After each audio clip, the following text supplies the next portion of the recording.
Hey guys, and welcome to another brand new video. In this video, we actually have two major big news when it comes to actually Xbox over here. So it's always kind of fun to go talk about Xbox news, especially because there's been such negativity, I'd say, when it comes to the Activision deal and all the drama and everything else. So we get to have some finally good news, which is nice to see because I feel like I've made like 30 bad videos on Xbox. So any good news, I'm down with this one. We also have some good news when it comes to the Xbox Game Pass price point. We have some good news in terms of upcoming huge games coming to Game Pass and the overall Game Pass list too as well for the past month or so. So I'm kind of hyped up for a lot of the stuff to go talk about, so hope you guys will stay tuned, relax, and enjoy. As well, we have the Twitter and Twitch down below if you guys want to follow. We have the Target links, we have the Amazon links, and everything else too. And give me your thoughts and comments on all this good stuff, because this is actually a bit of a juicy video, at least in my opinion. Leave a like too as well if you guys want. So first and foremost, I want to go talk about kind of like a bigger news over here, and then probably the even bigger news right after, is that if you guys have not seen, this game's actually been kind of blowing up in terms of like attention and people thinking about it. This is called Capcom's brand new game that was announced like 2 days ago, slash kind of announced before too as well, but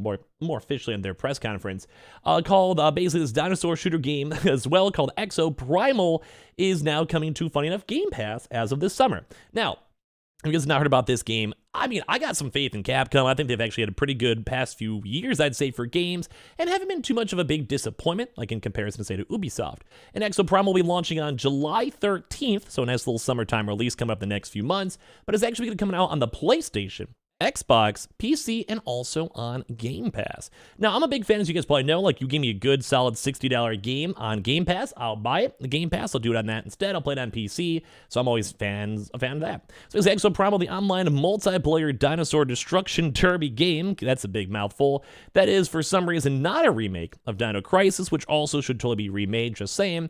Finally has now the official release date after the Capcom proper announcement. We've talked about this in video already.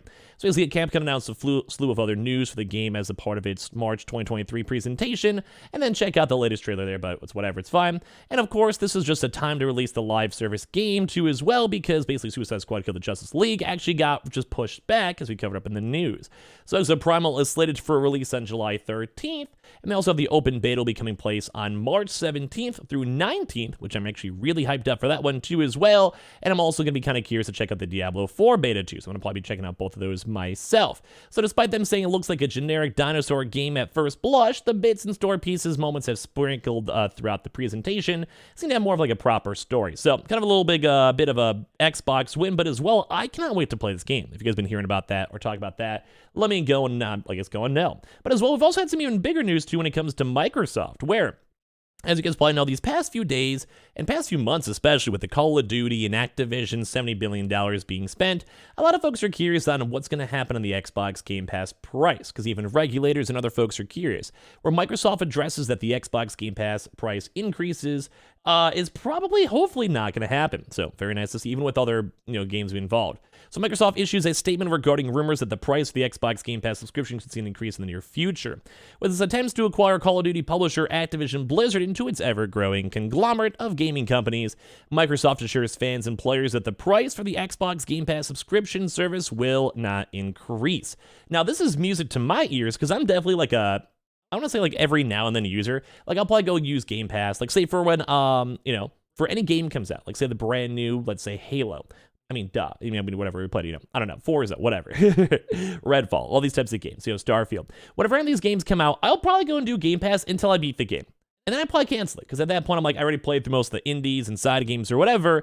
I don't really mind. Like, it's fine with me. I think a lot of folks do the same thing. You can kind of give me your Game Pass strategy down below. But I think Xbox knows this. Same thing with probably like Netflix and other subscription-based services. Let's say Squid Game came out. A lot of people subscribe. They want to check it out. They'll probably binge it for like the month, and then they're probably good.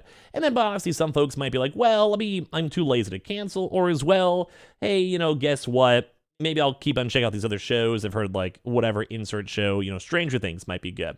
It's not the same thing with Xbox, where they probably know over time they just want to keep on offering systems. It's a live service system for subscriptions.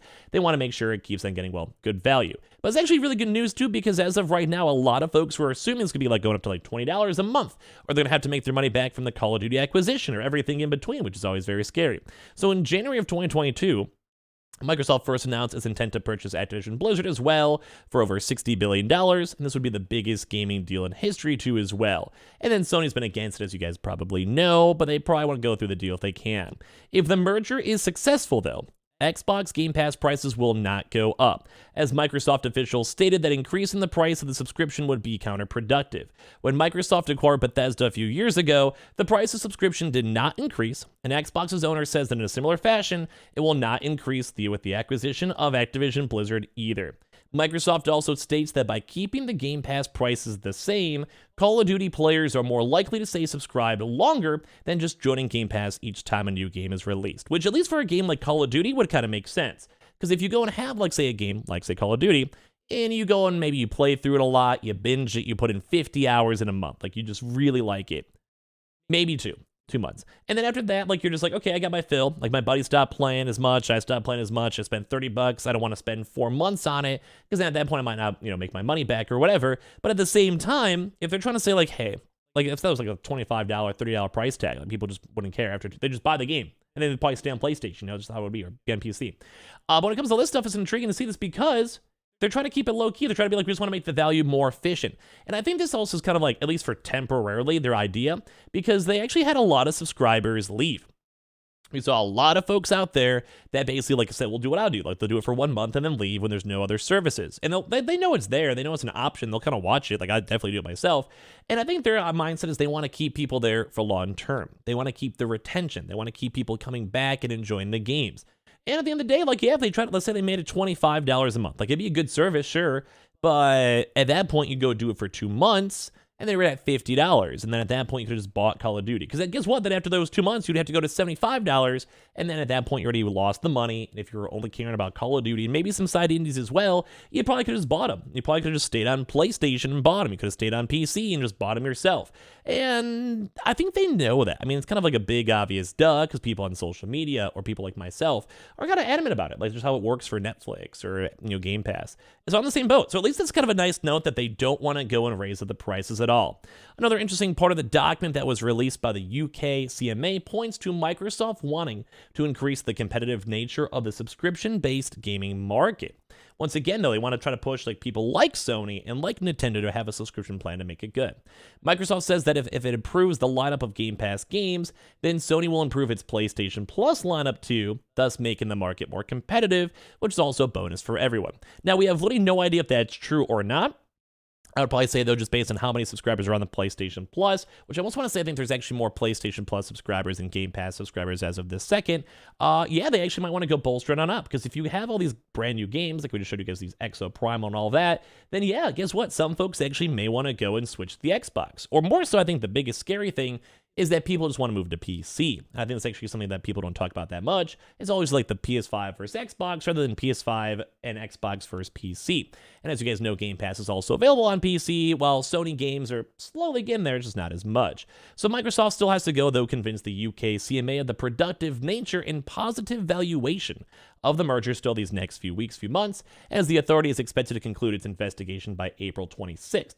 So PlayStation players are not as worried anymore, though, as Microsoft stated that removing Call of Duty would make 0 sense, and they still want to make money on those deals and trades and all of that, and we'll have to see how this actually kind of goes and plays out. But either way, really good news, though, when it comes to Xbox, that we know we probably, at least for a while, like, they could always raise it 2, 3, 4 years from now down the road, but this would probably give us at least like a nice year-long buffer, because I'm sure the regulatory bodies would not be happy if they bought this and then instantaneously raised up the prices. And now, last but not least, too, there's actually some pretty cool games that are coming out over here.